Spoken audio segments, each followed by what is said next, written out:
What's good, YouTube, man? We back with another reaction video. We're about to react to the arrival of Larry Bird, about how he came in and his impact, his rookie season and stuff like that. So make sure y'all tap in. All Larry Bird heads tap in.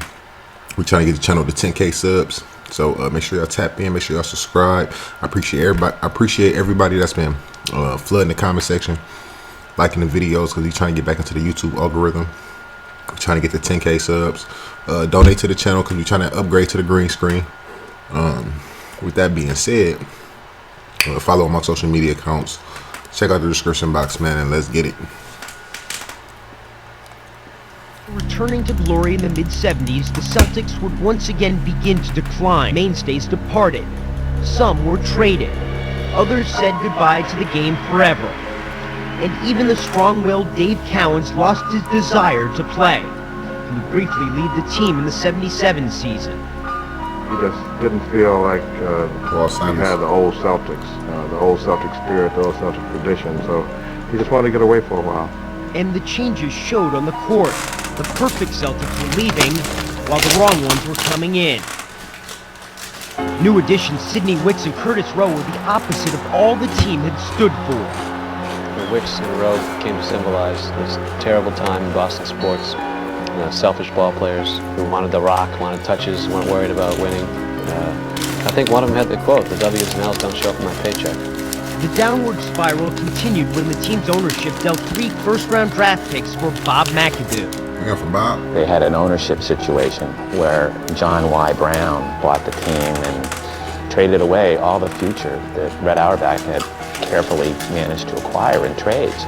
As he watched what he had built being torn apart, the Celtics patriarch was even ready to do the unthinkable. Red was on his way to the airport to accept a job with the Knicks, and you had no hope for this team. But hope was renewed when Brown sold the team and Red agreed to stay on. In the past, he had boldly pursued players who would be ideal Celtics, and now he had identified a new savior. In 1978, Red drafted Indiana State junior Larry Bird, even though Bird had decided to stay in school for his senior year. It was odd that they drafted a player that they couldn't have right away, and it was more frustration for the fans to have to wait a year. And there were many who wondered whether Bird would be worth the wait. White guy, Indiana State, can't jump, can't run. He was not fast, he was not quick. I was Larry Bird's biggest skeptic. But in his senior year, Bird began to convince the doubters. He would single-handedly lead the unknown Sycamores to the NCAA Finals. That's crazy. Once people saw him play, there were no doubts. We were watching Indiana State games here in Boston. Local TV made sure that they got their games because the Celtics were so bad, and he began to embody and represent hope. Finally, Red's vision would become reality when Bird became a Celtic. Everything's starting to fall into place. I hope you all realize this. We got Larry, 1 or 2 little moves, and we're ready to go.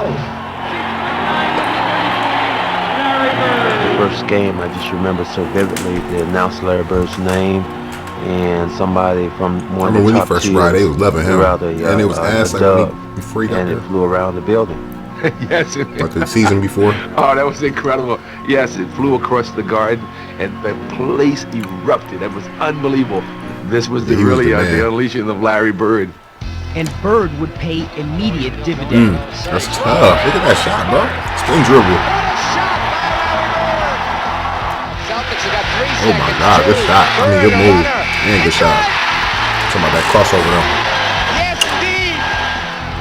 No one was questioning Red's move any longer. In Larry Bird, he had found all the qualities of Celtic greatness, embodied in one player, a player who combined talent with tenacity. He'd dive on the floor. He'd do whatever it takes. Look out, Bird's in the crowd trying to get a loose ball. Look at that hustle. And he was hustling out there hustling, bro. He was the Laying out. self-motivated player. Fucking diving on the floor, laying on the line and shit. Bird had revitalized not only the franchise, but also its fans.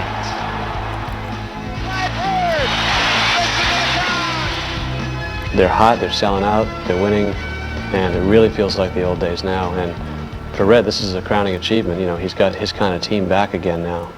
But Red wasn't through. With one move, he would pull off one of the biggest steals ever in the NBA, acquiring center Robert Parrish and rookie forward Kevin McHale. The Celtics now had the right pieces and just the right player to utilize them. Larry's going to slow it up. Head to McHale. Save that one, guys. It's a hell of a pass. I liked it when everybody was involved. You know, whether I scored 10 points or 20 points or 50 points. I liked it when the ball was moving. Right. On the drive. Look at that pass. Pass. What a show. Guys would say, well, how are we going to stop Larry Bird? See, that's what Larry Bird wanted you to feel. Okay, the focus would be on him, and he would get other people, his teammates, into the game. Everybody stopped. Man, that boy Larry, man, they was breaking that boy down, man. He great. His impact, like when he first came in, was just crazy, man. Like you can't deny greatness at all, man. You really can't deny greatness, man. But I ain't gonna talk y'all ears off, man. Hopefully y'all enjoyed that, man. Drop that like button, drop some comments, donate to the channel. I appreciate y'all. Y'all stay safe, stay tuned, and we out.